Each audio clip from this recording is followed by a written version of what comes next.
Jury selection was finalized and the opening statements began today in the 2-month federal trial against disgraced music mogul Diddy. And obviously, this video is going to touch upon very sensitive, serious subjects. If that is triggering to you, stop watching. Hello, my fam. Perez here, the queen of all media, the original influencer, and we have so much to get through. I'm going to do this out of order, starting with, even before jury selection was finalized, most all of the potential jurors were asked about the Cassie hotel security camera footage, and most reveal they had already seen it. In that footage, we see this monster attacking her.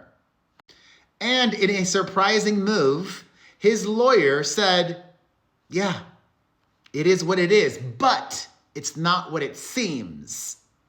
Prosecutors say that the video took place during one of Diddy's infamous freak-offs and that it shows his coercion and trafficking of her. However, in a calculated move, Tenny Garagos, a woman, is the one who gave the opening statements for Team Diddy. She addressed the hotel security camera video in her opening remarks, calling the video horrible, dehumanizing, and terrible. She said it shows domestic violence, but she told jurors that the fight was about Diddy trying to get a phone from Cassie, not about forcing her into intimate relations with people.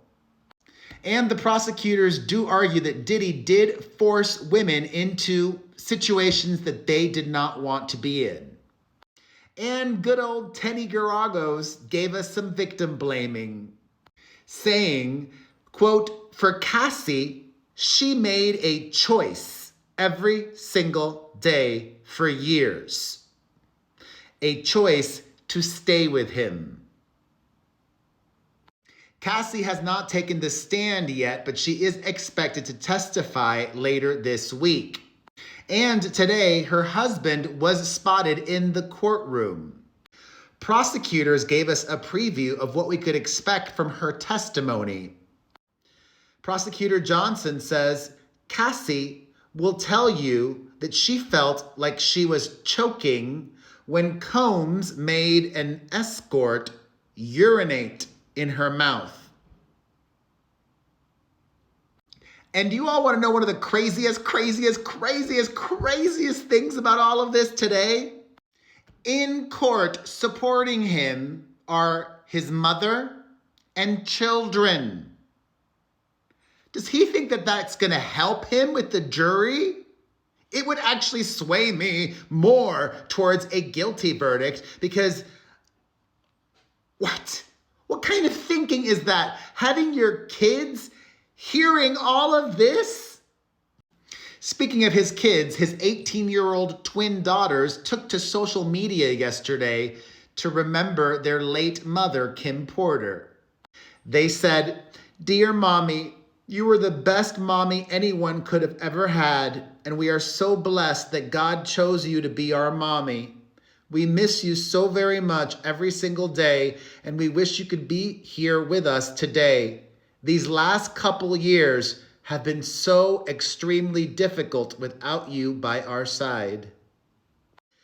We really wish you were here for these years that we begin to grow and start to mature into young ladies."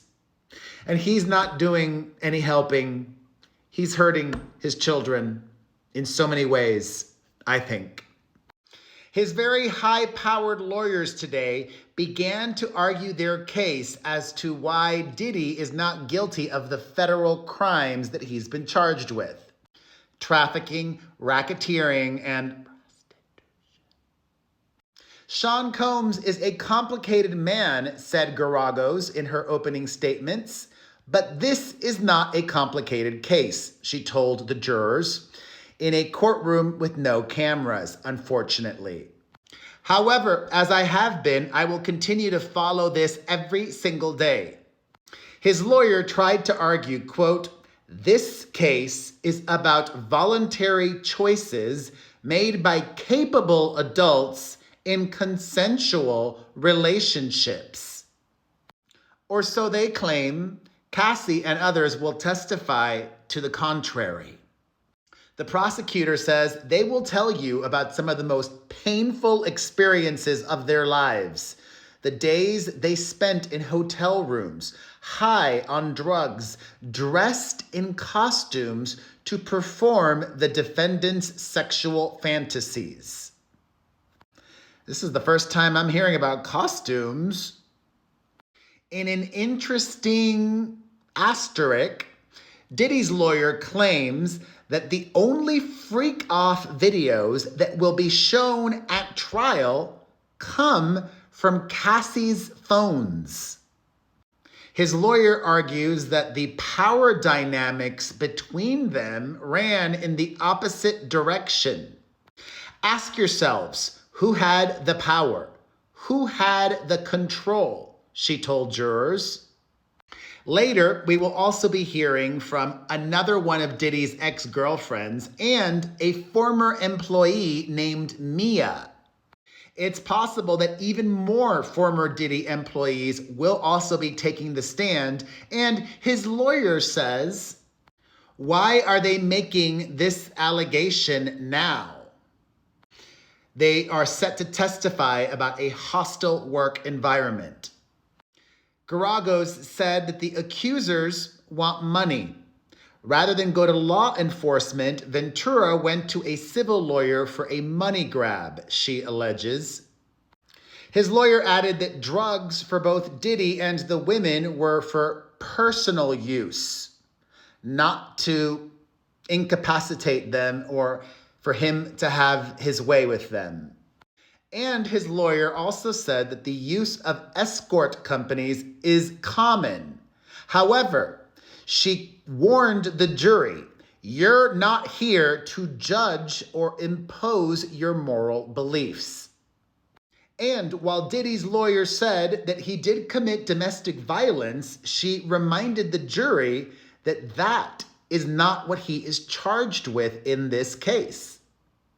Domestic violence is not sex trafficking. I want to say it again. Domestic violence is not sex trafficking. Combs was physical and a drug user, says his lawyer, and he had a bit of a different sex life. That's an understatement. His lawyer says that Cassie was jealous when she realized that she would never be Diddy's wife, and that another ex-girlfriend was jealous that he didn't want to be exclusive. Regret does not mean coerced, she said, arguing that every woman in the case had free choice. And there's still so much more from day one. I'm going to make another video about this, so come back for that. Until then, thoughts on everything? Let's discuss in the comments section.